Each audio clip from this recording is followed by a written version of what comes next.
O governo admite a falta de consenso em torno do novo programa social. A reportagem é da Luciana Verdolim. Olha, o presidente Jair Bolsonaro admitiu ontem dificuldades para fechar o programa Renda Cidadã, que vai ocupar no ano que vem o lugar deixado pelo chamado auxílio emergencial. Na segunda-feira foi anunciado que o dinheiro necessário para o programa viria dos precatórios e do Fundeb. Diante da chiadeira, o governo voltou atrás e o presidente admitiu que chegar a um acordo não será nada fácil. Estamos aí com o Renda Brasil, tirar dinheiro da onde, tem, não tem, correndo atrás. Nós sabemos, como eu fiz uma notinha esses dias aí, nós sabemos que janeiro, fevereiro do ano que vem, né, acaba em dezembro o auxílio emergencial e a economia pode não ter pegado até lá. Esse vai e vem do novo programa social acabou gerando muitas críticas ao ministro da Economia, Paulo Guedes, que teria entrado em rota de conflito com lideranças e com o presidente da Câmara, o deputado Rodrigo Maia.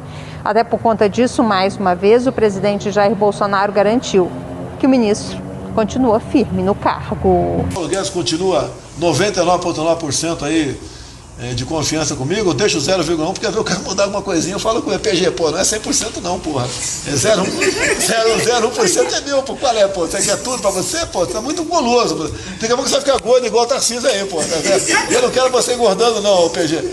Então ele é o cara da política econômica, tá certo? E a palavra final é dele, ponto final. Jair Bolsonaro voltou a reclamar do preço do arroz nos supermercados. Ele lembrou, no entanto, que existe uma previsão de uma super safra do produto no ano que vem. E emergencialmente foram liberadas as importações. O presidente explicou ontem também que deverá conversar hoje com o presidente do Paraguai, Mário Abdo, e o assunto será a reabertura da Ponte da Amizade, que liga os dois países.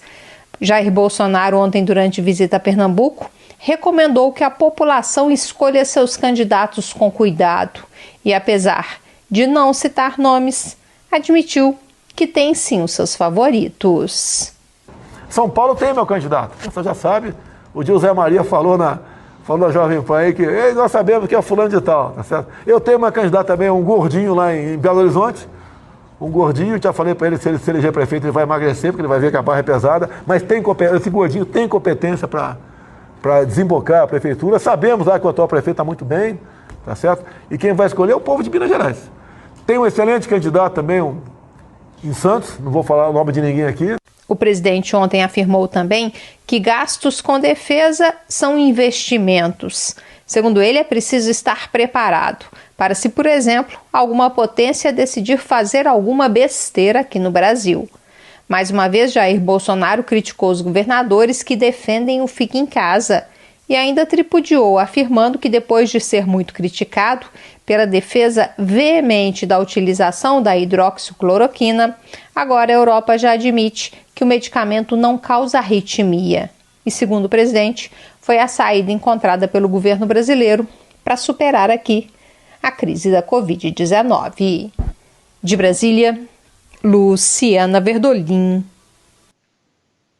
O presidente Bolsonaro está muito feliz no papel de benfeitor dos pobres que ele adquiriu durante a pandemia por conta do auxílio emergencial de R$600, que agora foi reduzido para R$300. E o Bolsonaro quer colocar um novo programa social no lugar desse socorro de emergência. Faz bem, porque a emergência social, de fato, é muito grande. O seguro emergencial, aí, o socorro emergencial, vence em janeiro, termina em dezembro, em janeiro já não tem mais, e o presidente quer colocar alguma coisa no lugar. O problema é que essa fórmula tem um quê de maldade. O governo não tem dinheiro e precisa cortar gastos, impondo prejuízos a alguém. E o presidente Bolsonaro precisa definir quem é que vai pagar essa conta. Mas ele está terceirizando isto, como se fosse terceirizável. A palavra final, se fosse do ministro Paulo Guedes, como diz o presidente, o governo já teria fundido uma série de programas sociais já existentes, alguns deles, inclusive, que não funcionam muito bem, para financiar esse novo programa. O presidente vetou isso, sob o argumento de que não vai transferir dinheiro de pobre para paupérrimo. Aí soou como um ciclismo fiscal, a ideia de tirar dinheiro dos precatórios, que é uma dívida que o governo tem que pagar, e do Fundeb, que é um fundo que não está sujeito ao teto de gastos. O Paulo Guedes tinha participado do anúncio dessa pedalada em silêncio e depois voltou atrás. Então voltamos ao impasse. E agora o governo jogou a bola para o Congresso já está cogitando criar o novo programa sem definir a fonte de recursos, deixando isso para depois da eleição. Isso não tem segredo. Não é do Congresso, não é ministro Paulo Guedes. O presidente Bolsonaro, uma hora, vai ter que sentar e dizer, olha, nós vamos por este caminho. E o mais arriscado aqui, ou mais preocupante, é a possibilidade de o presidente ir por um mau caminho, que é o caminho do populismo fiscal, que é furar o teto para assegurar um programa social sem responsabilidade fiscal. Esse seria o pior dos mundos. Eu vejo com naturalidade, atenção, né, o governo, por conta da pandemia, mapeou milhões e milhões de invisíveis, né, e o presidente já declarou que tem preocupação, inclusive, com o risco de uma convulsão social no país.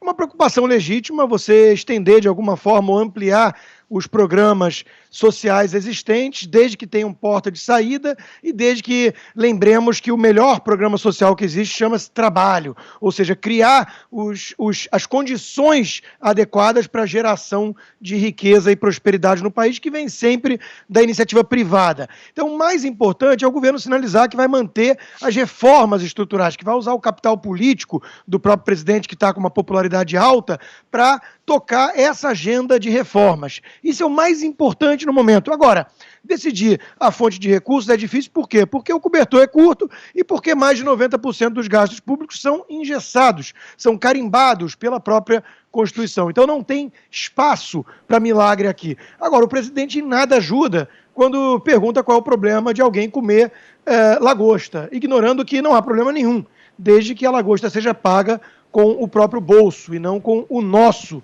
dinheiro de impostos. Aí é menos recurso ainda que sobra para fazer esse tipo de assistência.